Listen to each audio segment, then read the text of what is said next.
Hi guys, this is Krista Phelan. Welcome to my channel.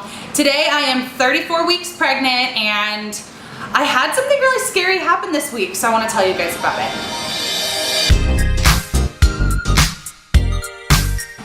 So this has been kind of a crazy week. I feel like a lot has happened and we had something kind of scary happen and I wanted to kind of tell you guys about it because I have felt so blessed this whole pregnancy, making it through to 34 weeks with everything going perfect.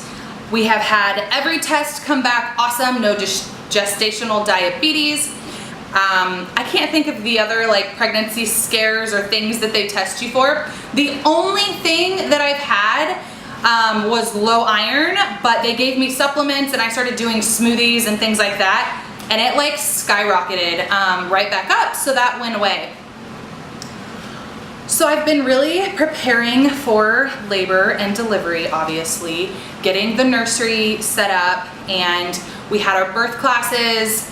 Well, we had one birth class this week, and so I was just really like kind of freaking out, like, oh my goodness, this baby is gonna be here in no time. Not freaking out, but really feeling the urgency to be ready. My husband and I, we were going out to dinner with a friend, and I get this phone call, and it's one of the midwives, the one who kind of like operates the birthing center. And she said, hey, I was just calling you to let you know that your iron looks amazing, good job, like you did a really good job getting it back up. And she said, your platelets are still really low though. And I'm like, what? She's like, nobody had told you about it? And I was like, no, I don't even know what that means. She goes, okay, so when you come in, we test your red blood platelets. And she kind of explained that it helps with clotting, stuff like that. So she explains kind of what it does and tells me when I first went in, my number was 133. I don't know if that's good or not, but that was my number. So I was 133. And then my next visit, I was 106. And then apparently this most recent visit, I was 103. So she called me and she tells me that if it goes under 90, that could be like an actual issue to where I could have to deliver in a hospital. And like that might sound cool and fine for, you know, everyone else, but we have invested 8 months of our life into this birthing center, you know, like that's our game plan, that's our birth plan, you know. I never thought I would have a birth plan, but we do. Like, we want to do everything natural, unmedicated, and even if medicine had to be used, we still want to do it at the birth center, you know what I mean? Like, we have invested in these women and taken all the classes and mentally prepared for being there. So anyways, that was a shock. Like a hospital, we haven't even met the doctor, we haven't gone down that road, we have no idea what it's like to do in a hospital. I've done no research on hospital births. I mean, I actually have, but that's why we're doing it at a birthing center. Anyways, it was a really big shock. So I asked her, okay, what do I do? How do I get it back up? And she basically said, nothing. And I'm like, no way, no way are you telling me that I have, you know, a low red blood platelet count and there's nothing I can do about it, and if it drops below 90, we're in a hospital. So to top it off, we take our birthing class with this amazing woman who was like so educated and just gave us all kinds of information. It was the Birthing from Within. So glad we picked it. It was amazing. We were gonna do the Bradley, then I kind of considered the hypnobirthing, but this one was phenomenal. So she starts telling me all kinds of different things, what it looks like, what it means, how to deal with that. And then we get another phone call the next day from the midwife, and she said, talks to the doctor, and he said as long as it stays above 80, then I'm fine and I'm able to stay there. However, that doesn't leave my medical chart. Like, it's on there. I have this thing wrong with me, and it stays on there. So now they have to take steps to avoid a hemorrhage after birth if I give birth in the birthing center, meaning Pitocin and I don't know everything, but they have to have all of that on standby, probably like drain the tub if I'm doing a water birth, and really watch and monitor this. And I'm like, this is insane. Like, how could this possibly be happening? How have I made it this far with nothing? You know what I mean? So I got off the phone bummed out. And I talked to some friends, I talked to my husband, and here's kind of where we stand with it, with our faith and with what we believe.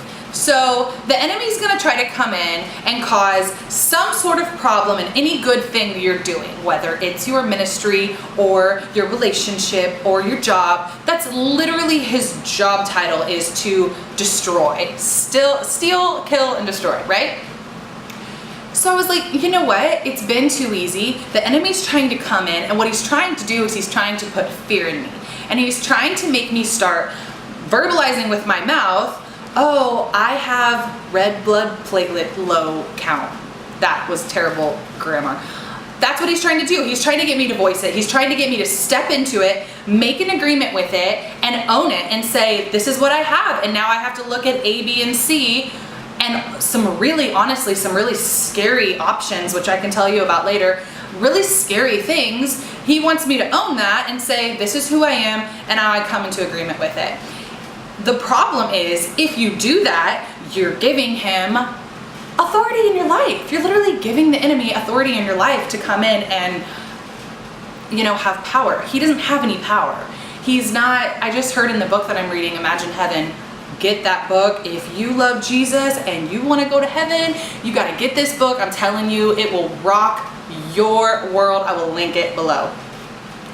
I'm listening to it as an audiobook, and he said something that really stuck out. He said, Satan is not an equal or an opposite of God. It's not good and evil. It's not God and the devil. It's literally God. And then Satan's a fallen angel. He's nothing. He's powerless. He has no authority in your life unless you're handing him authority. So as of right now, we are not coming into agreement with that. I absolutely do not have any issues with my blood. I have the blood of Jesus. I've been listening to Birthing in the Glory, which is another just amazing CD that you absolutely have to have before you go into labor. Also, we'll post that. And it's just like declaration after declaration, standing on the word, standing on his promises, and not coming into agreement with sickness and disease and illness. So I'm not going down that road. I'm not going to the hospital. I'm going to be okay. And this is going to be a quick, easy, painless, supernatural birth. Yes and amen. Because we don't go down that road of nonsense. If you the devil's lies, you could take a step out my life, right? Anyway, but seriously, bye Felicia, bye Satan, Leisha. That's not funny, that didn't work. Anyways, so back onto normal, back onto positivity. We took our first birth class, and she was teaching us several different things. So she was making Andrew and I hold ice and helping me go different places in my mind while coping. So she was asking me to like focus on it for a little while. That was the worst. When you focus on the pain, it was so bad. But then just like teaching us pain techniques. She also had a chart that she kind of mapped out of what labor looks like. I will post it here. And she said when I'm in labor, it's not gonna feel like that. And I will actually, I can go more into that later, but she said it's not gonna feel linear. It's not gonna feel like, okay, now I'm 2 centimeters. Oh, now I'm 3. Oh, transitioning. Like, it's not gonna work like that. It was really cool though to see kind of a linear explanation of the progress that I should be making. So I'm just standing on the fact that I'm gonna have a quick, easy labor. Like, it is not gonna take any time. It's gonna be beautiful. I'm actually standing on a pain-free labor, and girls, I will let you know if this happens, because when you got the Lord on your side, anything's possible, right? One of the things that she said actually kind of blew my mind. So I've read Ina May's Birthing the Child. So I've read Ina May's Natural Childbirth, whatever, that book. I've read Mama Natural. I've researched for like hours, like way too many hours of just like everything that I need to know. And I know I said I didn't look up hospital births, but I actually did and learned all about that. And then also learned about doing it natural and just trying to get as educated as humanly possible. And that's all I do. Like, I do it all the time. I'm just like reading and researching and preparing, and then always trying to find the best products and trying to find the best this and the best that. And it's awesome, and I love it, and it makes me feel better. But apparently she was like, for where you're at in pregnancy, you need to stop. You know more than you think you do. And I think that I do, because every word that she was throwing out, like all the medicines, all of the kind of like lingo, I mean, I was on track with her. It wasn't like she was like saying things. Sorry, the video stopped. So I told her, I was like, that sounds amazing. And she said, then that's what you should do. I'm like, why? Why would I do that? Because apparently in labor, it's like kind of a mental thing. Like, the mind is really powerful. And if I can find a way to relax and tap into my right brain, you know, and get creative and kind of leave my like head space that I'm constantly just like digging into information. And so it just kind of hit me. I'm like, I'm doing the wrong things to prepare for this. I'm actually stressing myself out.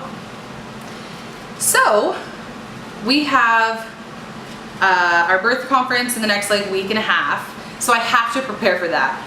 However, once that's done, like once everything's done, which it should be soon, I'm really gonna start spending time with Jesus and just putting worship on and like spending time in his presence and giving all my fears to him and giving literally everything over to him and like completely surrendering to the fact that that day is gonna go how it goes and that he's gonna protect me, he's gonna be there through everything, and no matter how it goes, I have to be okay with it. Even if I end up in the hospital doing it with medicine and the whole thing that I'm not about, I have to be okay with it, and I know that he is with me, and that's where I have to tap into, which is actually really exciting and kind of a relief. Like, I would much rather hang out with God than stress myself out about all this, you know what I mean? So anyways, some symptoms that are the same or new, I don't remember what I've talked about.